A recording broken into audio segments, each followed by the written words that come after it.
Buenos días a todos y bienvenidos a Almojábana y Tech, el nuevo podcast de tecnología y gaming más cool de Colombia. Yo soy su host, Alejandro Christodulopoulos, más conocido en las redes sociales como Alejo el Griego, experto en consultoría y también creador de contenido en gaming y tecnología, dos industrias que amo profundamente y que conozco no solamente desde las pasiones, sino también desde el mundo académico y profesional. Hoy tenemos para ustedes un capítulo que yo digo es edición especial, que me llena de verdad de alegría y felicidad, sobre todo porque siento que es un tema en la industria de los videojuegos que no se le ha dado la relevancia y la madurez que se requiere, particularmente cuando los personajes y el eje central son los padres y madres de niños que de alguna manera están creciendo en una industria que hoy en día es la que forma la niñez, como lo es la industria de los videojuegos, ¿cierto? Y que es, sin lugar a dudas, para mí, uno de los medios del entretenimiento por excelencia, ¿cierto? Entonces, me estoy refiriendo a que hoy vamos a hablar particularmente de tres temas. Vamos a empezar hablando sobre los mitos y sesgos que existen sobre los niños gamers y los padres gamers. Vamos a hablar también sobre los desafíos reales que tienen los padres gamers, pero más importante en realidad, sobre las herramientas que existen para afrontar estos desafíos. Vamos a discutir obviamente las herramientas tecnológicas, las herramientas psicológicas, ¿cierto? Las herramientas y las vías que podemos tener desde el punto de vista de las redes sociales.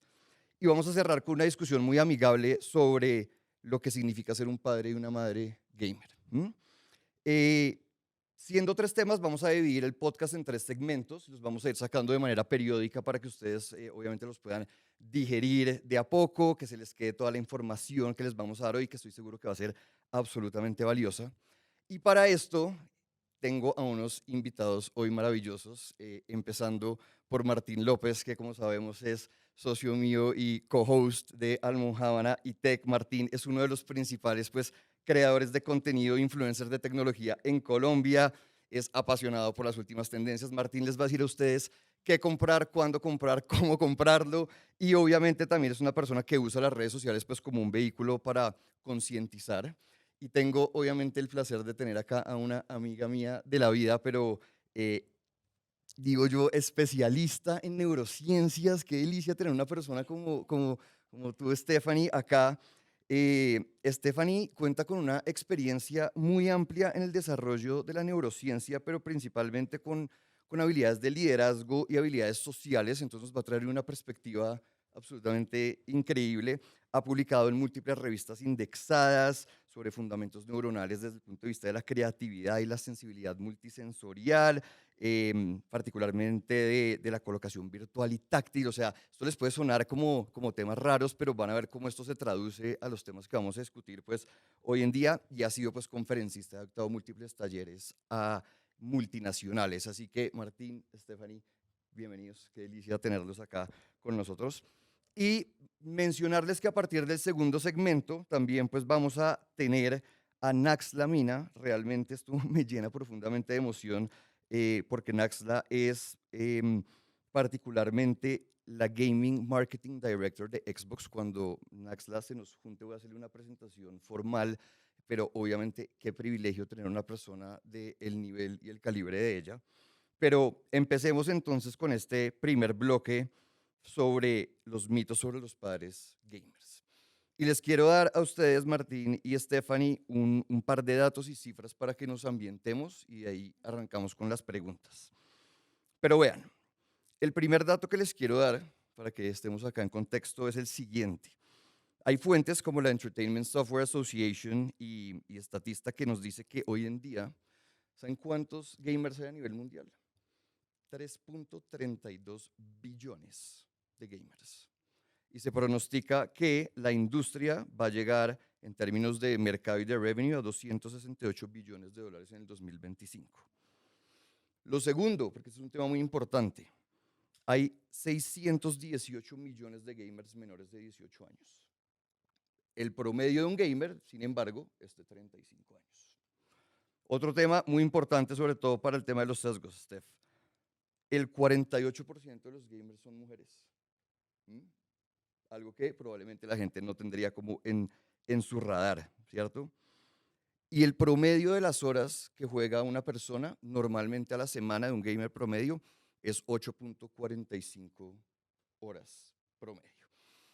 Esto, digamos, lo que nos muestra de alguna manera es que la industria del gaming se está tomando el mundo, es muy importante, ¿cierto? Obviamente, y creo que es una realidad de la que no podemos escapar y los niños no van a poder escapar y el día de mañana creo que todos los niños van a tener tarde o temprano una consola en sus manos.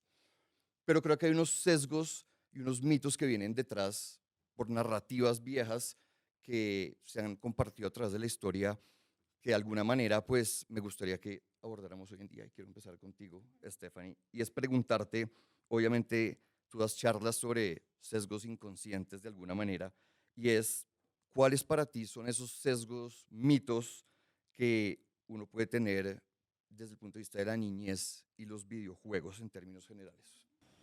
Bueno, Alejo, creo que para entender los sesgos inconscientes, primero hay que, digamos, entender el por qué se crean estos sesgos inconscientes.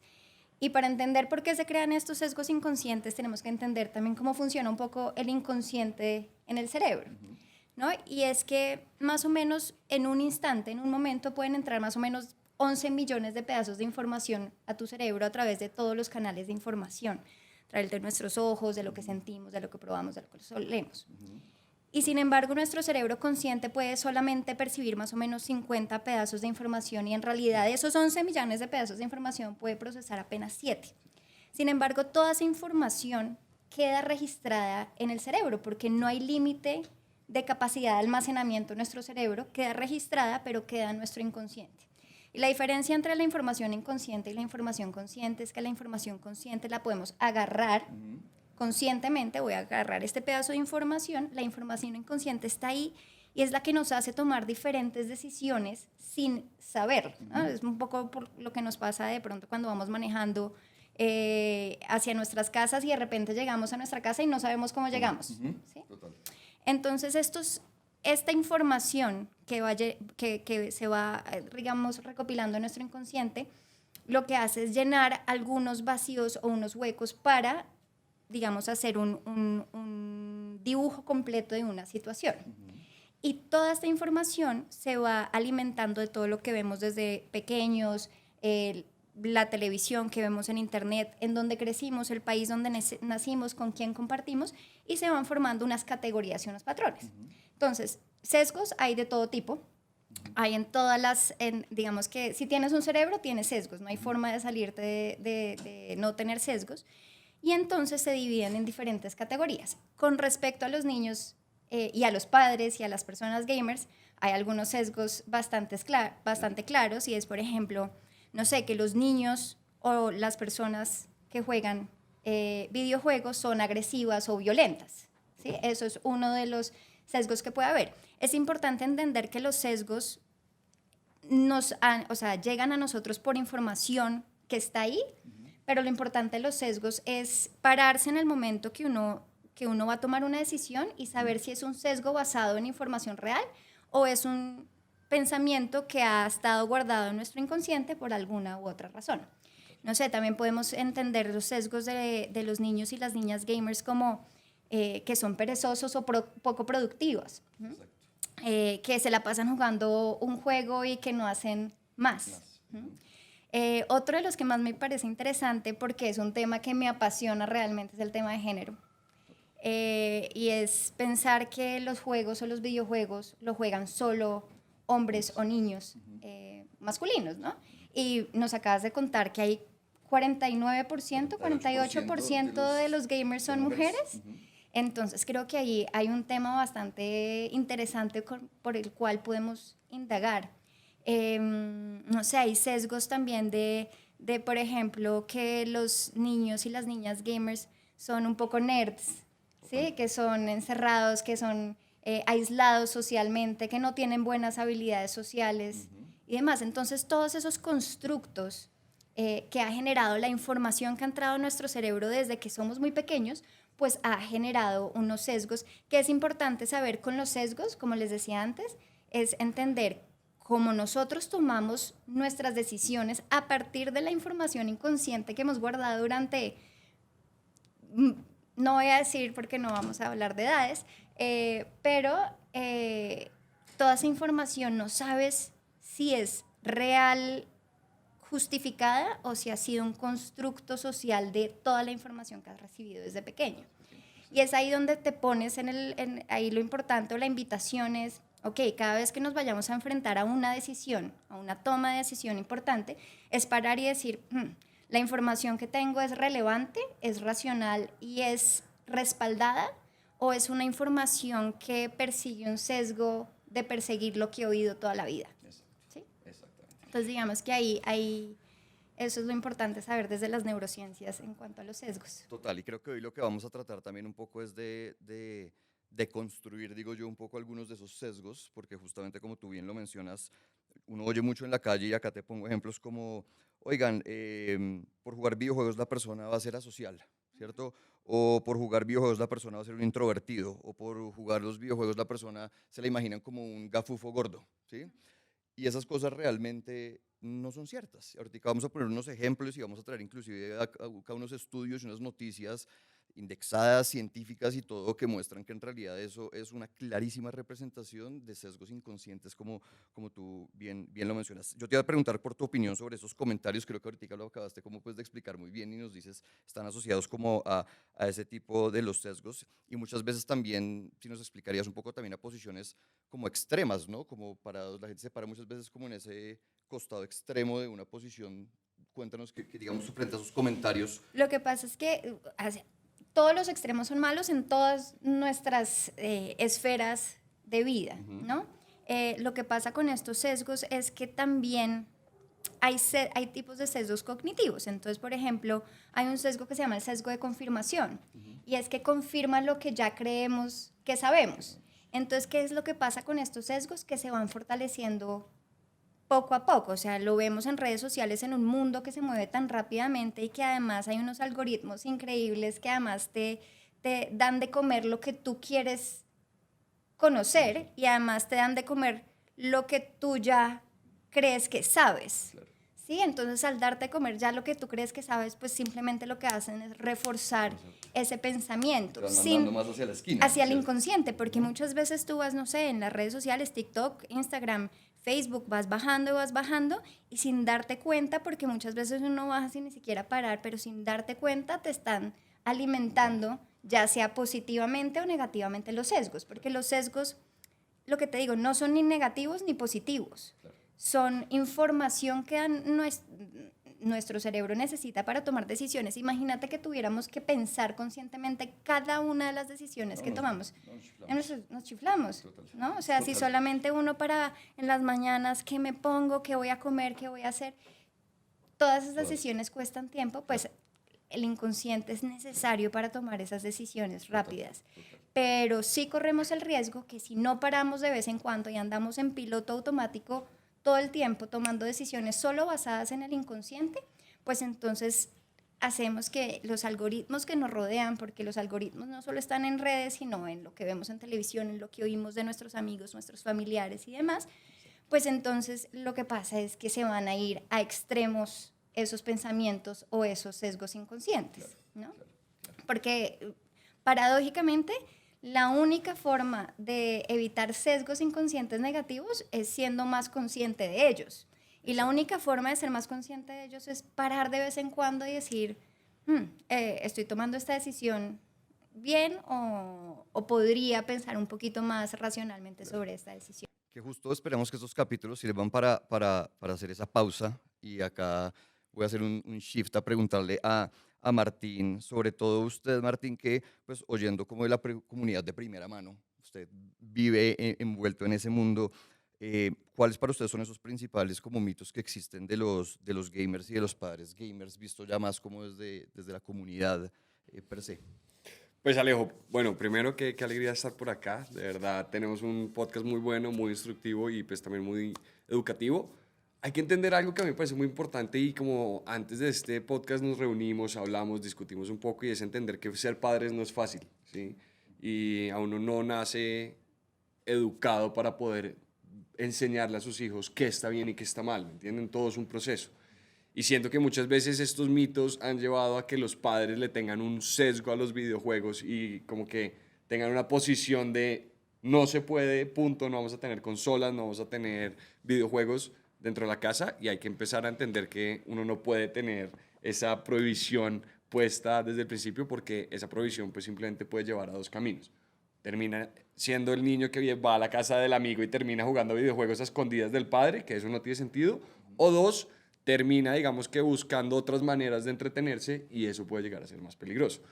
Para mí, Alejo, yo creo que el mito más grande y que definitivamente lo hemos visto con los estudios, con lo que acabas de mencionar, es creer que los videojuegos te vuelven a ti violento.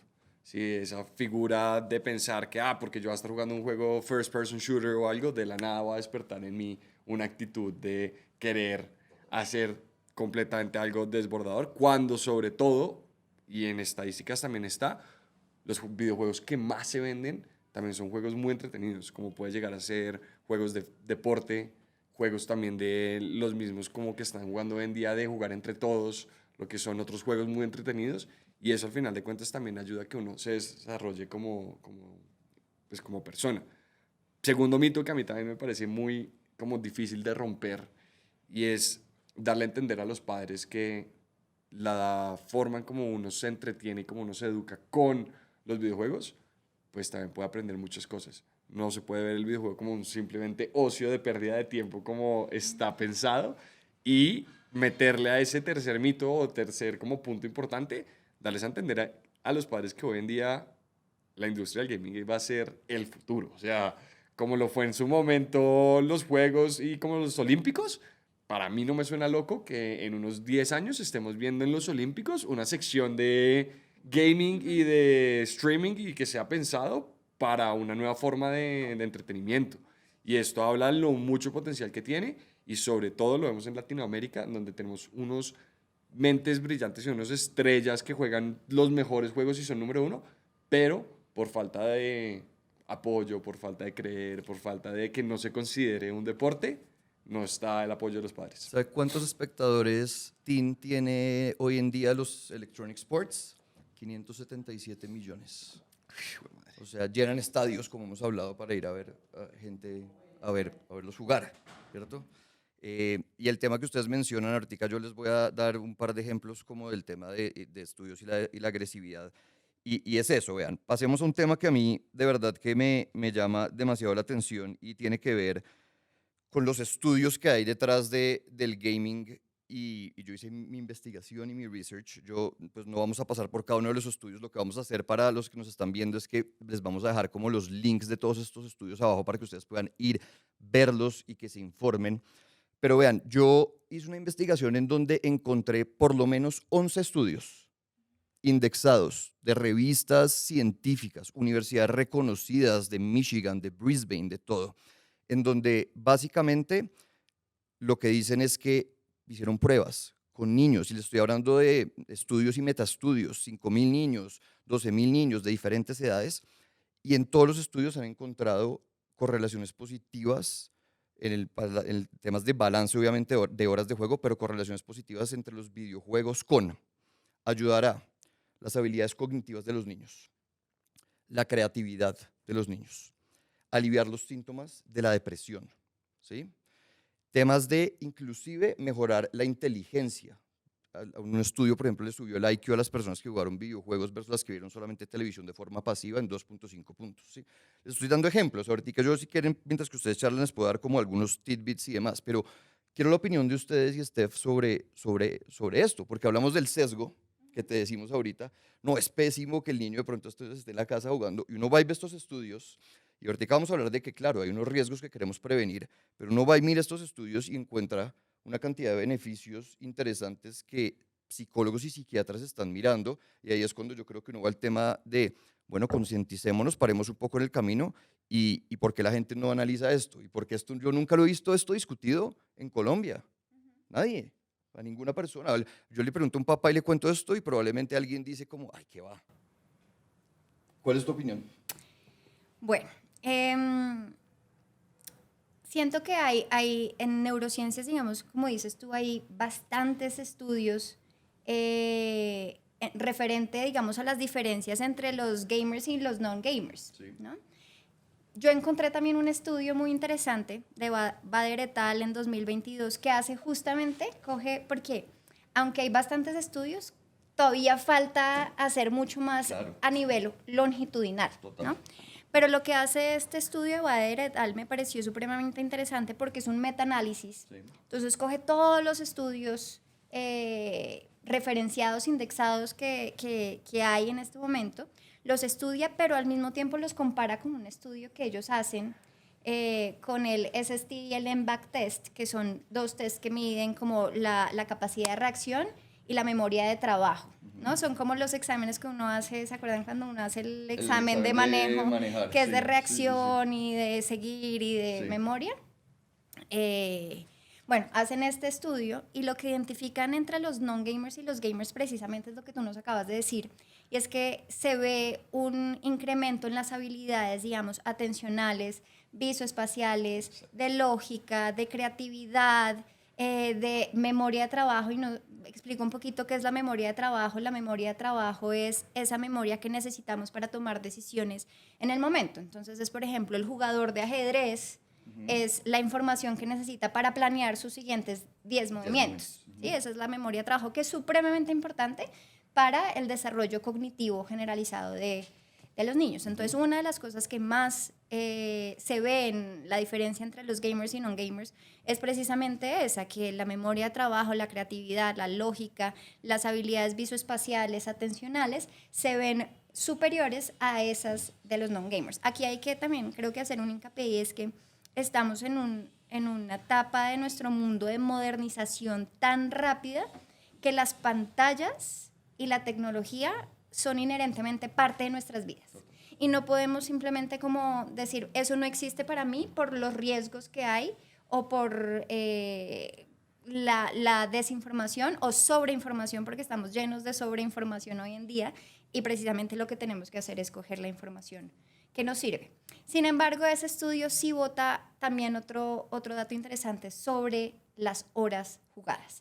Y sí, digamos que dice, mejora todo esto, pero el riesgo significativo de pronto de esto es que sí se dieron cuenta que los niños que jugaban de 3 a 4 horas o más diarias, sí se ven, digamos, dificultades a nivel en salud mental, en atención, en... Claro. Sí, digamos que todas esas cosas. Entonces, digamos que tienen ambos Claro. lados. Martín, hablábamos de los estudios científicos que hay, que yo decía entonces 11 estudios que por lo menos encontré. Quiero preguntarle si sería valioso o no que acá en Colombia por lo menos la comunidad supiera y se enterara de este tipo de estudios. Vea, Alejo, para mí es muy puntual. La gente tiene la capacidad de informarse, la gente tiene la capacidad de buscar estos mismos artículos que usted encontró. Esto lo pautan las mismas marcas, incluso Xbox lo ha hecho saber, la cantidad de fuerza que tiene para que la gente se entere. Y aún así hay muchas personas que no quieren creer. De hecho, tú desde la neurociencia no lo puedes explicar, pero hace poquito me enviaba a mi novia un video que me pareció súper interesante, y es que muchas veces nosotros estamos construidos, o sea, nuestro coeficiente y nuestro cerebro está construido para que las cosas que nosotros aprendimos en algún momento nos cueste cambiarlas. Entonces es muy difícil de construir una idea que tengamos en nuestro cerebro. Entonces, si usted nació con la idea de que los videojuegos son peligrosos y usted ya lleva 20 años con esa idea que le inculcaron desde un pequeño, tiene que pasar algo muy canónico para que usted deje de creer que eso es cierto. Y eso tiene un proceso.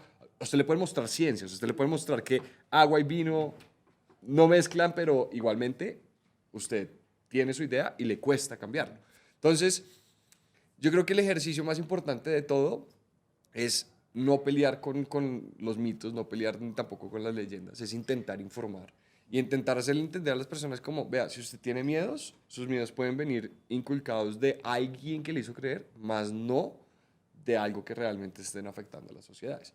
Incluso dentro de los estudios que estuvo usted publicando y que vamos a tener dentro de estos links para que los puedan revisar, que me pareció increíble, es el anexo de cómo pues, los gobernantes de Estados Unidos han hecho creer que los videojuegos hacen que sea más violento y lleven a más shootings, contrario completamente a lo que dice la ciencia, y aún así utilizan esos medios para hacer vender algo que no es completamente cierto. Es que hablemos de ese tema que me parece demasiado interesante. Vean esto. Es una cosa que a mí me impactó muchísimo porque vean, expresidentes de Estados Unidos y congresistas han salido públicamente a echarle la culpa de los tiroteos masivos en Estados Unidos a los videojuegos. Y les voy a dar un par de ejemplos acá para que los tengan presentes. Vean, nos vamos hasta el 2005. Vean. Hillary Clinton en su momento promovió una legislación federal para prohibir la venta de videojuegos categoría violentos, decían, en su momento. No lo logró. En el 2021, un representante republicano de Illinois quería justamente ahí en Chicago pues, prohibir la venta de videojuegos violentos porque quería hacer contra la violencia, sencillamente porque dijo que se habían incrementado el robo de carros y el crimen en la ciudad. ¿Listo? De hecho, les cuento ahí, a raíz digamos, de lo de Hillary Clinton y previo, hubo un caso muy famoso, porque ustedes saben que hablando de derecho también hay lo que se llama pues, la jurisprudencia, entonces hay unos casos que sientan precedente y tú también sabes, hay un caso de la Corte Suprema de Estados Unidos que es Brown contra Entertainment Merchants Association, donde se lleva justamente una discusión de decir, oiga, efectivamente los videojuegos están asociados a un comportamiento más violento y hasta la Corte Suprema de Estados Unidos lo que dice es, no señores, se estudiaron todo y no hay ninguna correlación absoluta entre los videojuegos y lo que juega una persona con un comportamiento violento. Es más, lo que terminan encontrando en ese estudio es que lo que sí hay es una correlación, por ejemplo, real entre violencia doméstica y un comportamiento violento por fuera y probablemente asociado a los tiroteos masivos y demás. Por ejemplo, también en varias fechas, digamos que se ha intentado, el presidente Trump en su momento también, cuando ocurrieron los tiroteos de Ohio y Texas, también salió a decir toda la culpa y el root cause se lo deben a los videojuegos. Ahí salieron varios psicólogos básicamente a decir, oiga, acá están los estudios, está 100% demostrado que no tiene nada que ver. Es más, hasta salió un estudio y se los cuento chistoso que pusieron a unas personas a jugar Call of Duty, que es un shooter, y unas personas a jugar Tetris, y adivinen cuál causaba un potencial, digamos, nivel de mayor como estrés, Tetris. Más que... Más, exacto, pero entonces no tenía nada que ver con que la persona estuviera jugando un juego de disparar, digamos, como tal.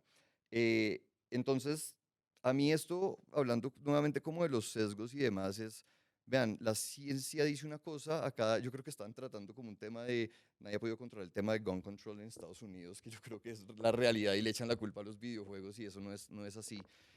Quiero la opinión de ustedes como frente a este tema. Digamos, por ejemplo, en eso, como vean todas las cosas que salen en Estados Unidos, ¿saben? De hecho, se volvió el hashtag en su momento como Don't Play Video Games por esto. Fue tendencia número 1 en Estados Unidos después de que Trump saliera a dar esas declaraciones, claramente.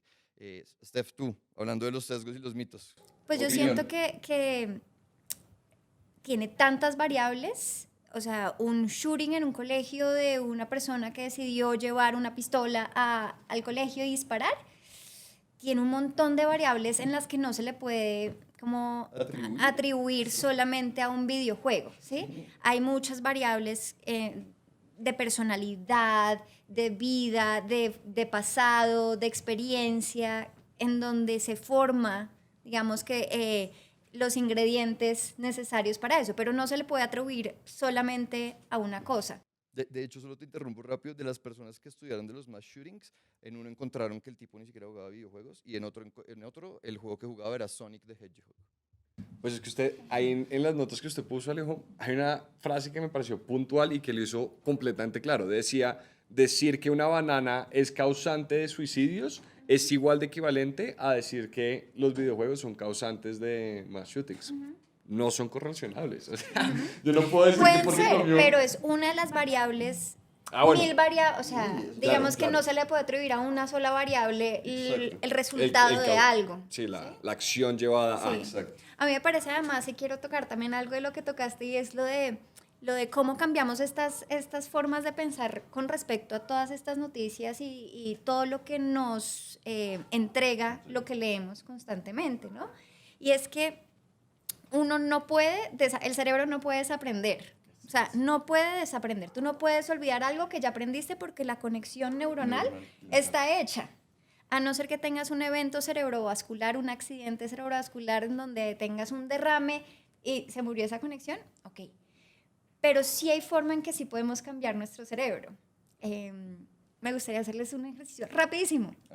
A ver, Pongan el dedo así y este dedo así. ¿Listo? Listo. Aquí rápido. Dale. Y hacemos esto. Y después hacemos esto. Y eso es.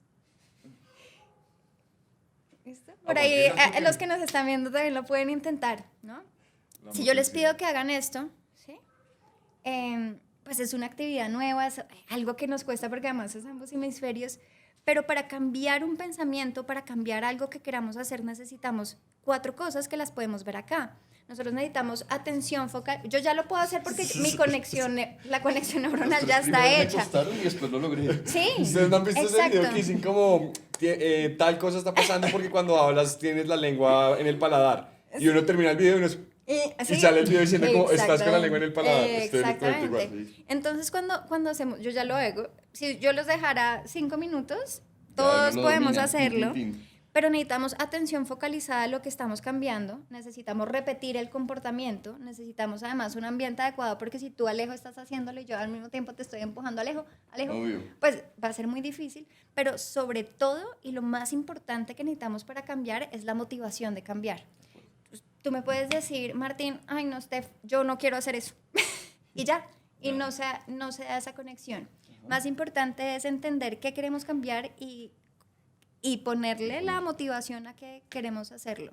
Y así empezamos a cambiar pues todas las cosas. Total, solo les doy un dato más también y es en ese raciocinio de entender, por ejemplo, que los videojuegos estarían asociados a la violencia. Salió otro estudio que decía como en ese orden de ideas, entonces un país como Japón o Corea del Sur, que tienen más gamers, más comunidad gamers, que gastan más per cápita en juegos que Estados Unidos, pues debería tener más actos de violencia y más shootings y evidentemente no es así, ¿sí? Pero bueno, vean, me parece también importante para cerrar este segmento, porque esto es un tema también de objetividad y de sensatez, en mencionar que evidentemente el jugar videojuegos pues tiene unos riesgos. Lo que vamos a hablar ahorita en el segundo bloque es de las herramientas, pero sí creo que es importante como mencionar cuáles son estos riesgos para la audiencia y los padres que nos oyen. Y hay 4 riesgos, yo creo que principales, de nuevo, estos también pues están soportados por artículos y demás, y tienen que ver obviamente con el contenido inadecuado, es decir, uno al ingresar obviamente a estos espacios pues puede consumir un contenido inadecuado para la edad que tiene, ese es el primero y creo que importante. El segundo obviamente es el tema de intimidación y acoso y creo que eso está asociado a cualquier tema de la industria del internet en el que uno está, pues tú entras a un espacio donde puedes interactuar con personas y puedes ser sujeto de intimidad, de acoso, de bullying, así como cuando el niño va al colegio, pues acá entras a un espacio virtual online donde puedes ser sujeto de eso, sin lugar a dudas. El tercero es el tiempo en pantalla, seamos sinceros. Obviamente hay estudios también que muestran justamente que pues, puede causar miopía el estar frente a una pantalla, sea jugando videojuegos o viendo televisión o películas durante muchas horas o en el iPad y demás. Y el cuarto, pues el tema de las compras en el juego. Y es algo que le quiero preguntar a Martina, que hay que le cuente a los papás para cerrar simplemente ya este bloque y sepamos sobre qué hablamos. Sería la última pregunta que haría.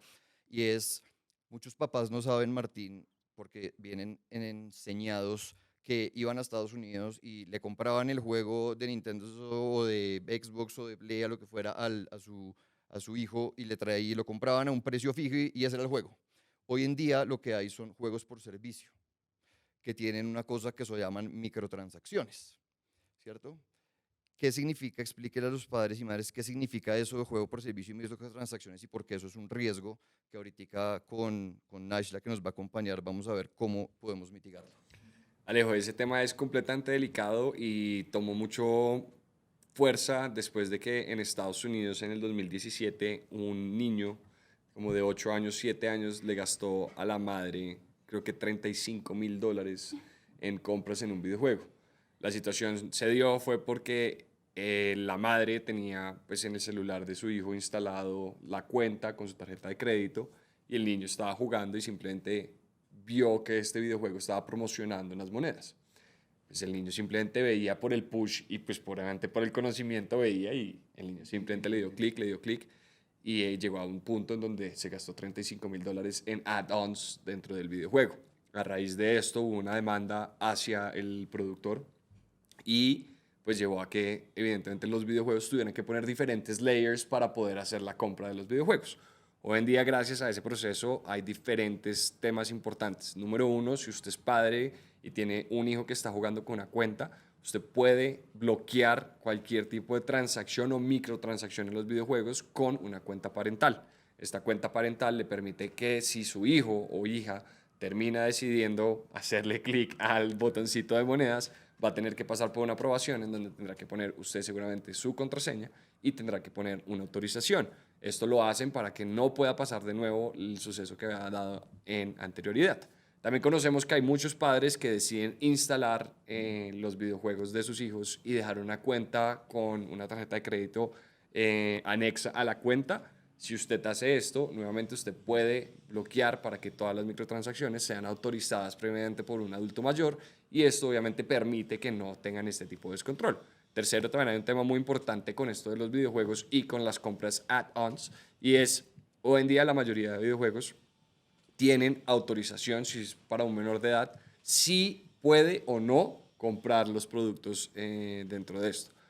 No es un tema de bloqueo, porque sí creo que también las experiencias se han dado a que hay muchos videojuegos donde uno sí quiere comprar un skin, o donde uno quiere comprar un accesorio, donde uno quiere comprar de pronto un nuevo juguete, o un carro, o un vehículo, y a veces se necesitan esas microtransacciones.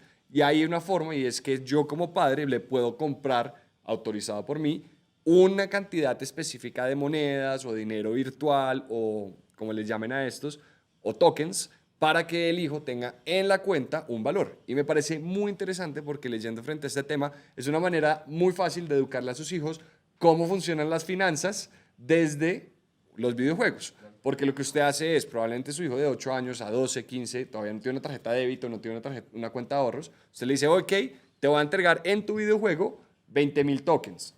Tienes que distribuirlos a lo largo del mes. Si los distribuyes correctamente, al finalizar el mes, te vuelvo y te recargo tu cuenta con 20.000 tokens. Claro, el día de mañana, cuando ya el hijo tenga una edad propia, le dices, ¿recuerdas los tokens que te daban? Bueno, ahora va a funcionar con dinero real.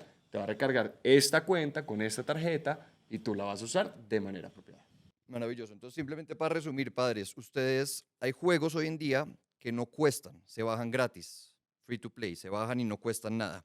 Pero cuando uno lo comienza a jugar, a medida que va jugando, el juego le va diciendo o para progresar o para comprar no sé, un traje dentro del juego, tiene que pagar, ¿cierto? Entonces el niño tiene que ahí hacer una transacción monetaria y el juego le comienzas a cobrar adentro. Eso es lo que se llama microtransacciones o el juego es gratis, pero después hay una expansión adentro y esa es la expansión que se compra. Entonces, para que ustedes como padres sean conscientes, eso es lo que se refiere a juegos como servicio y microtransacciones y por eso es importante controlar el tema de las compras. ¿Listo? Entonces, bueno, con esto damos fin a el primer bloque. No se pierdan este segundo bloque y el tercer bloque que viene, es que van a estar absolutamente espectaculares. Quédense conectados. Un abrazo.